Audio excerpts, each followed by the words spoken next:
हाय बेचारी बहू।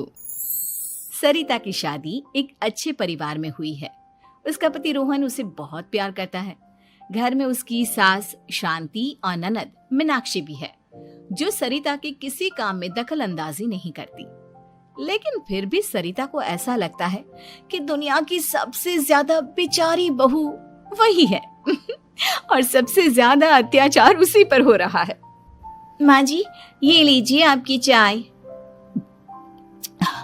अरे बहू, तूने इतनी ज्यादा चीनी क्यों डाल दी चाय में?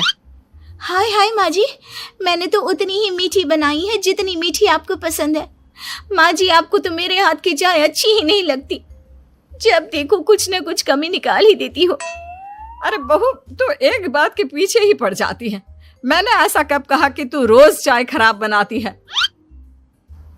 सरिता अपने कमरे में चली जाती है और फोन उठाकर अपनी माँ से बात करती है।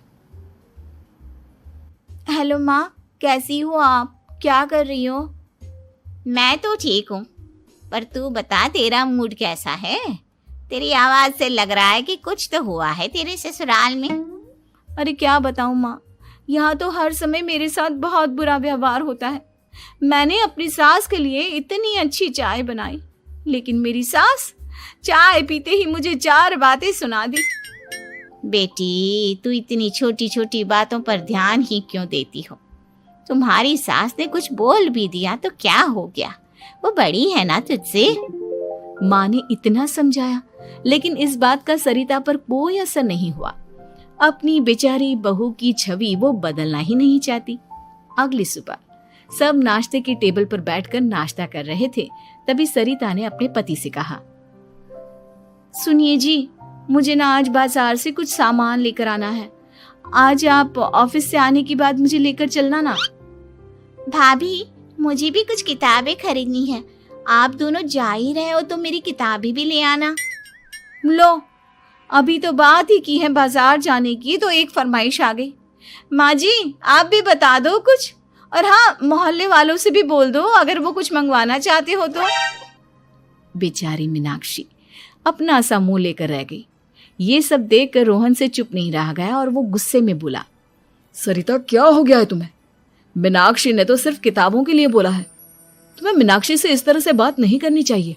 माफी मांगो उससे अभी। क्या? मैं माफी मांगू? दिन भर आपके घर के काम करूं मैं, आपकी और आपके घर वालों की बातें सुनूं मैं, और अब माफी भी मैं मांगू? ऐसा कभी नहीं हो सकता। ये बोलकर सरिता वहां से चली जाती है। एक दिन उनकी पड़ोसन घर आती है। अरे सरिता, क्या कर रही है? और क्या करूंगी भाभी जी, बस घर का काम ही कर रही हूँ। आप बताओ कैसे आना हुआ? अरे मैं तो तुम्हारा हालचाल पूछने आई थी, लेकिन तुम तो बिजी लग रही हो। कोई बात नहीं, मैं बाद में आ जाऊंगी। और क्या करूं भाभी जी, जब से शादी होकर आई हूँ ना, बस काम ही कर रही हूँ। और इस घर में ना कोई मेरी कदर नहीं करता। पति है जो बस घर से ऑफिस, ऑफिस से घर। ननद को तो कॉलेज से फुर्सत नहीं। बची सास तो उनका सारा समय मेरी गलतियां निकालने में लग जाता है। अरे ये क्या कह रही हो सरिता? तुम्हारी सास तो पूरे मोहल्ले में तुम्हारी तारीफ करती फिरती है कि तुम बहुत अच्छी हो, पूरा घर तुम्ही ने संभाल रखा है। हाँ तो क्या हुआ, इसमें गलत क्या कहती है? सच्ची तो कहती है। मेरी मर्जी के बिना इस घर का पत्ता भी नहीं हिलता। शाम को जब रोहन घर आया तो उसने सबसे कहा, कल हम सबको मौसी जी के घर जाना है। उनकी बेटी की शादी है। सब अपनी अपनी पैकिंग कर लो, सुबह होते ही निकल जाएंगे। और सरिता, तुम कान खोलकर सुन लो, वहां जाकर किसी की बुराई भलाई शुरू मत कर देना, नहीं तो मुझसे बुरा कोई नहीं होगा। हाय हाय जी, आप तो ऐसे कह रहे हो जैसे मैं सुबह शाम सबकी बुराई करती फिरती हूँ। आज तक कोई कह नहीं सकता कि मैंने किसी की पीठ पीछे किसी के बारे में कोई बुरी बात बोली हो तो। अरे बस बहू, बात को और ज्यादा आगे मत बढ़ा। हमें सब पता है तू हमारे साथ क्या व्यवहार करती है। ये बात घर तक रखना, शादी में किसी को कुछ मत बोलना, नहीं तो सब कहेंगे कि शांति की बहू कितना बोलती है। हाँ हाँ, सब कुछ तो मैं ही बोलती हूँ ना। आप लोग तो हर समय फूलों की बारिश करते रहते हो मेरे ऊपर। सारी गलती मेरी है जो मैं इस घर में आई। सबका कितना ध्यान रखती हूँ, लेकिन फिर भी मेरी तो आप लोगों की नजर में कोई कदर ही नहीं है। अगली सुबह सब लोग मौसी जी के घर पर चले जाते हैं। वहां पर शादी का माहौल होता है, सब जगह चहल पहल होती है, बहुत सारे मेहमान आए हैं। सरिता को वहां बहुत अच्छा लग रहा है। वो अपने मन में सोचती है, यहाँ कितना अच्छा लग रहा है, कितनी रौनक है।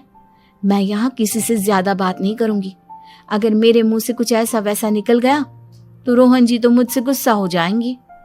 सरिता ये सब सोच ही रही थी कि वहां रोहन की कजिन साक्षी आ गई और सरिता से बोली, आप सरिता भाभी हो ना? जितना आपके बारे में सुना था आप तो उससे भी ज्यादा सुंदर हो। हाँ वो तो है, मेरी सुंदरता की तारीफ सब करते हैं। मेरे मायके में तो सब यही बोलते हैं कि रोहन जी की किस्मत बहुत अच्छी है जिन्हें मैं मिली।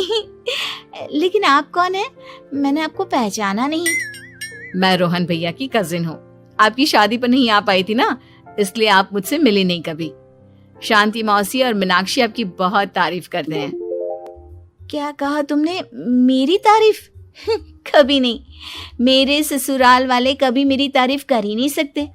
मैं इतनी अच्छी हूँ, मेहनती हूँ, लेकिन उन्हें तो मेरी कदर ही नहीं। सारा दिन घर का काम करती हूँ, फिर भी मेरी सास ना मुझे सुनाती रहती है और पति भी मेरी सास की साइड लेते हैं। ना कभी बाहर ले जाते हैं ना कहीं घुमाने। अगर घुमाने के लिए कभी बोल भी देना तो उनकी बहन बीच में आ जाती है।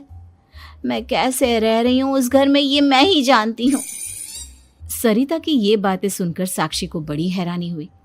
अब वो हर किसी के सामने अपनी बढ़ाई और ससुराल वालों की बुराई करने लगी। रोहन और शांति को सरिता पर बहुत गुस्सा आया, लेकिन वो चुप रहे। अगले दिन जब वो अपने घर पर आए, सरिता, तुमने क्यों सबके सामने मेरी इज्जत का तमाशा बनाया? तुमसे बोला था ना कि चुप रहना। अजी ऐसा भी क्या कह दिया मैंने जो इतना भड़क रहे हो? तुम जहां जाती हो अपना रोना शुरू कर देती हो, कभी किसी दूसरे की बात ही नहीं सुनती, बस अपनी कहती रहती हो। तुमने सबके सामने हमारा तमाशा बनाकर रख दिया है। हे भगवान, मुझे अपने पास बुला ले। जिस घर में मेरी कदर ही नहीं उस घर में मेरा क्या काम? अरे क्या करूंगी मैं यहाँ रहकर? जो भी आता है मुझे सुनाकर चला जाता है। मैं तो किसी से कुछ नहीं कहती। सीधी सादी बहू मिल गई है ना सबको, तो जो जी में आए वो करो।